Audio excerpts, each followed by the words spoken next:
Welcome back to the channel. Okay, so after episode 1 of Demons of the Shadow Realm, I genuinely could not stop thinking about this show. The twist, the village, the real Asa, Yuru's demons awakening at the very end. I had so many questions. And episode 2 just dropped. And I'm going to tell you right now, it does not slow down. Back-to-back information drops, back-to-back reveals, back-to-back moments where your brain goes, wait,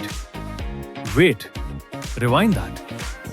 This show is already sitting at 8.4 out of 10 on IMDb after just 2 episodes. It's already matching Full Metal Alchemist Brotherhood's score on Crunchyroll after 2 episodes. Today on this channel, we are breaking down everything that happened in Demons of the Shadow Realm episode 2. Right and left. Every reveal, every twist, every moment that made me lose my mind. We are covering all of it. If you're new here, subscribe right now because this is the show we are following this entire season.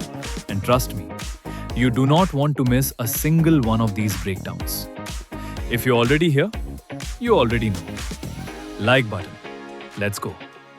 Super quick recap before we dive in, because episode 2 picks up exactly where episode 1 left off and you need to remember every detail.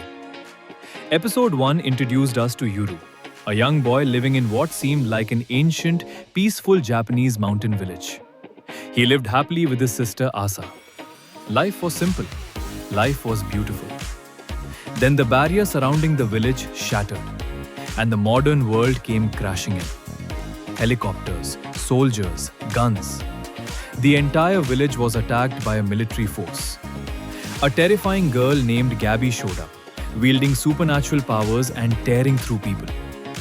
And then, the real gut punch. A girl appeared claiming to be the true Asa.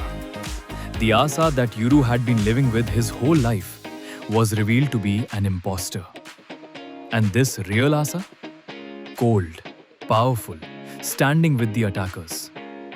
The episode ended with Yuru, guided by a creature called Dera, awakening 2 mysterious figures from an underground shrine. His demons. That's where we left off. Now, episode 2 picks that moment right up. The episode opens exactly where we ended. Yuru standing before the 2 supernatural figures that have just awakened. And this is where we finally learn who they are. Their names are Right and Left. And they are the guardian deities of the village, also known as Sugai, which means paired beings. They are Yuru's demons. And the moment they lay eyes on him, they acknowledge him as their master. Just like that. No ceremony, no test. They simply recognize him.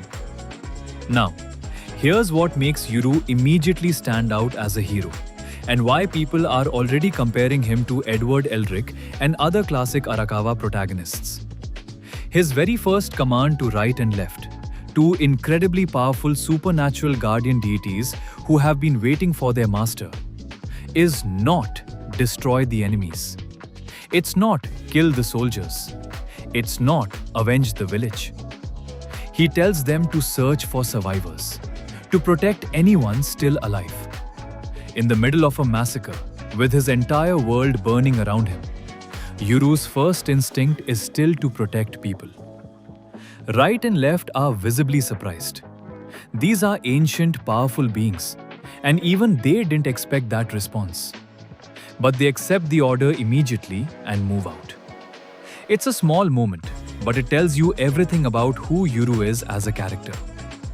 He is not a rage-driven shonen hero. He leads with compassion even in the worst possible moment. And that is genuinely refreshing. With Right and Left deployed to find survivors, Yuru now has to deal with the most immediate threat, Gabby. Gabby is the blonde girl who attacked the village alongside the soldiers in episode 1.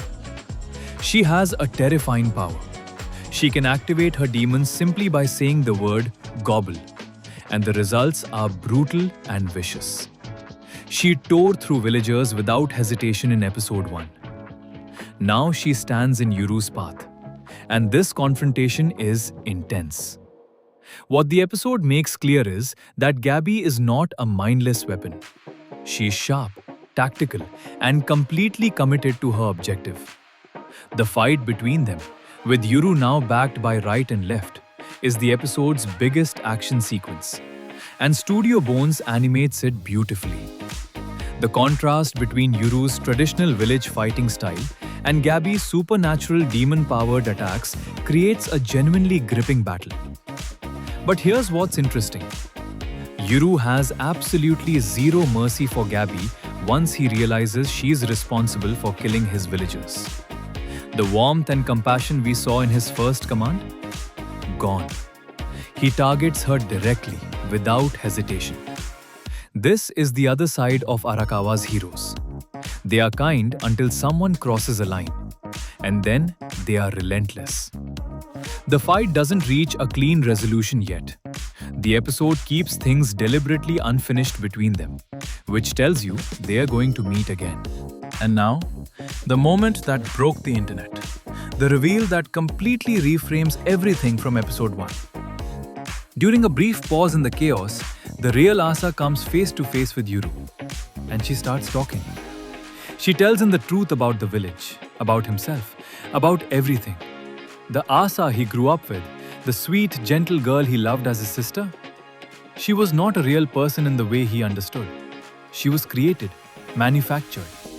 An imposter put in place by the village elders after their real parents left. Specifically designed to keep Yuru inside the village, to keep him comfortable, to keep him from ever wanting to leave. The village itself was not a sacred, peaceful home. It was a cage. A carefully constructed prison built around Yuru specifically. A gilded cage disguised as a childhood, designed by the village officials to trap him there without him ever realizing it. And the fake Asa? She was the lock on that cage. Let that sink in for a second. Every warm memory Yuru has, every meal, every laugh, every moment of feeling safe and loved, it was engineered. Not by an evil person necessarily, but by a system that decided Yuru needed to be contained. Yuru hears all of this in real time, and we watch him process it in real time too. That horror of realizing the people you trusted most built your entire reality as a lie. Arakawa writes this devastation with the same precision she brought to Edward Elric's worst moments. It hits just as hard. But here's the twist within the twist. The real Asa telling him all this? She is not the cold villain she appeared to be in episode 1. The episode begins peeling back her layers, and it becomes increasingly clear that Asa is complicated. She was not part of the conspiracy to trap Yuru. She has her own reasons for being here, and those reasons involve their parents. Parents who left both of them, apparently for reasons neither sibling fully understands yet. Episode 2 also drops a major piece of world building that reframes the entire setting of the series. The soldiers who attacked the village came from what is being called the lower world, the modern, technologically advanced world that exists beyond the magical barrier that surrounded Yuru's village. The barrier didn't just hide the village, it separated two completely different modes of existence. Inside, ancient, supernatural, traditional. Outside, modern, military, industrial. And now that the barrier is gone, Yuru can no longer stay.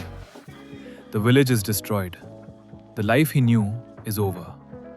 The secret of who he is and what he's capable of is no longer hidden. By the end of the episode, Yuru makes his decision. He's leaving the village. He's going out into the lower world. A world of helicopters and guns and things he has never seen. To find the truth about his parents. To understand what he really is.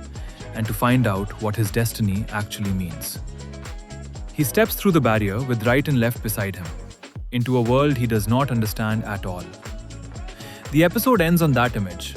Yuru, a boy who grew up in ancient Japan, walking out into the modern world for the first time. It is both terrifying and electric as a setup. The show is officially leaving its opening chapter behind and entering something far bigger. So that is Demons of the Shadow Realm episode 2, Right and Left. And honestly, it delivered everything and more. Episode 1 was the shock, the explosion, the table flip. Episode 2 is the aftermath, where you actually have to sit with what happened and start making sense of it. And it does that beautifully. The introduction of right and left as proper characters is great. The Gabby fight is thrilling. The village as a cage reveal is emotionally devastating in all the right ways. And Asa's complexity starting to show through gives the story incredible potential going forward. After 2 episodes, this show has an 8.4 on IMDb and is already matching Full Metal Alchemist Brotherhood's Crunchyroll rating. That is not an accident. That is Hiromu Arakawa doing what only she can do. Building a world, shattering your assumptions about it, and making you desperate to know what comes next. 24 episodes this season. We are only just getting started. And that is your full breakdown of Demons of the Shadow Realm, Episode 2, Right and Left. Right and Left awakened, Gabby confronted. The village revealed as a cage. Asa, not the villain we thought.